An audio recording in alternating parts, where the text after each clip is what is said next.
यदद आचरेति श्रेष्ठस्तत्र देव उत्तरो जनः स यत् प्रमाणम कुरुते लोकान अनुवर्तते तदा। यह श्लोक गीता में भगवान के द्वारा बताया गया है और श्रीमद् भागवत महापुराण में भी यह श्लोक आया है। इसका अर्थ यह है कि जो श्रेष्ठ लोग होते हैं, जो बड़े लोग होते हैं, चाहे राजा हो, चाहे गांव का मुखिया हो, परिवार का मुखिया हो, जैसा आचरण वह करता है उसके बाद के लोग भी वैसा ही आचरण करते हैं। शास्त्र विधि का पालन करने से राजा अपनी उत्तम गति को प्राप्त करता है, तो प्रजा भी, घर परिवार का और गांव का मुखिया भी उन्नति को प्राप्त करता है। जी हाँ, मैं हूं दिनेश शर्मा और एक बार पुनः आप सबके बीच में हाजिर हुआ हूं विलेज पंडित ब्लॉग के माध्यम से। आप सभी का रक्षाबंधन के पावन पर्व पर सभी बहनों भाइयों को और आप सभी सनातन हिंदू धर्म प्रेमियों को मेरे सुंदर से ग्राम से हार्दिक अभिनंदन और स्वागत करता हूं। मैं मध्य प्रदेश के शाजापुर ज़िले का निवासी हूं और आप सबके बीच में धर्म और धर्मशास्त्रों के बारे में अपने ब्लॉग लेकर के आ रहा हूं। आज मैं आप सभी बहनों के लिए विशेष रूप से यह ब्लॉग बना करके लाया हूं। रक्षाबंधन के पावन पर्व पर बहनें भूल कर भी वे गलतियां ना करें जिससे आपके भाइयों की आयु कम हो, धन संपत्ति का नाश हो।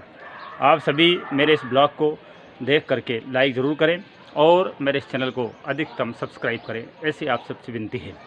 रक्षाबंधन के इस पावन पर्व पर बहनें जहां भाइयों को राखी बांधती हैं तो उस समय सभी बहनों को चाहिए कि वे स्वयं काले वस्त्र ना पहने, भाइयों को भी काले वस्त्र धारण नहीं करना चाहिए।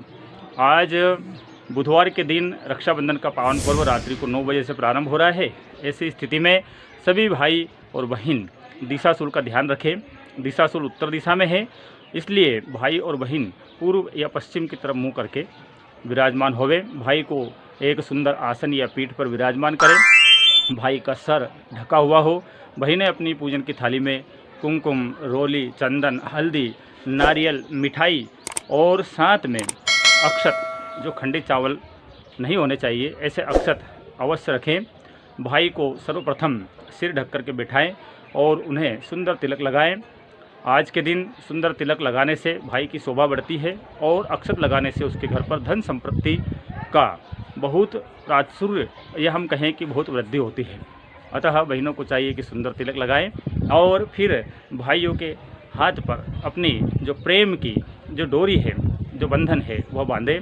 आप सभी बहनें कामना करें उस समय कि मेरे भाई अपने जीवन में बहुत कुछ लक्ष्मी, बहुत कुछ यश, बहुत कुछ सामर्थ्य प्राप्त करे और बहनों का जीवन भी अपने भाइयों के इस सामर्थ्य की वजह से सुखी होवे। बहनें जैसी कामना करके भाइयों को राखी बांधेगी, वैसे ही भावना से भाइयों का जीवन में कल्याण होता है।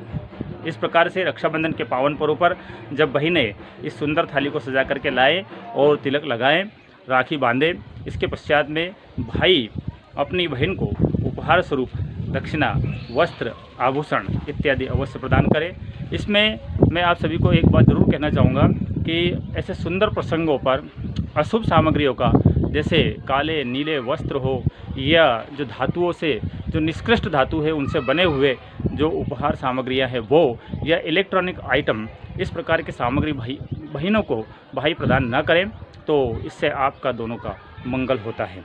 बहनें अपने भाइयों की रक्षाबंधन के उपरांत में आरती अवश्य उतारें। सुंदर जो थाली आप लेकर आए हैं उसमें एक दीपक रखा हुआ हो, जल का लोटा भी भरा हुआ हो, जल के लोटे से और दीपक से भाई की आरती करें। इस प्रकार आप यदि यह त्यौहार शास्त्रीय विधि विधान से मनाते हैं और मुहूर्त शास्त्र का यदि इसमें विशेष रूप से आप पालन करते हैं तो हमारे समस्त त्यौहार आप सभी के लिए बहुत ही मंगलकारी और आनंददायक सिद्ध होते हैं। आशा करता हूँ आज का यह ब्लॉग आप सभी को बहुत पसंद आएगा। आप लाइक करेंगे और यदि इस ब्लॉग में आप सभी को कुछ ऐसी बातें लगी हो जो अनुचित हो तो कमेंट्स के द्वारा अवश्य बताएं।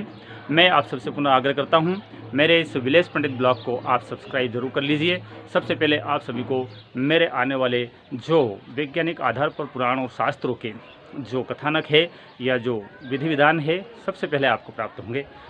आज का यह ब्लॉग आप सभी को और भाई बहनों को इस रक्षाबंधन के पर्व पर सादर समर्पित करता हूं और आशा करता हूं एक बार पुनः कि आप सभी इसको लाइक और शेयर ज़रूर करेंगे। और एक बार पुनः रक्षाबंधन की हार्दिक शुभकामनाएं सभी बहनों को। स्वस्थ रहे, मस्त रहे। भारत माता की जय।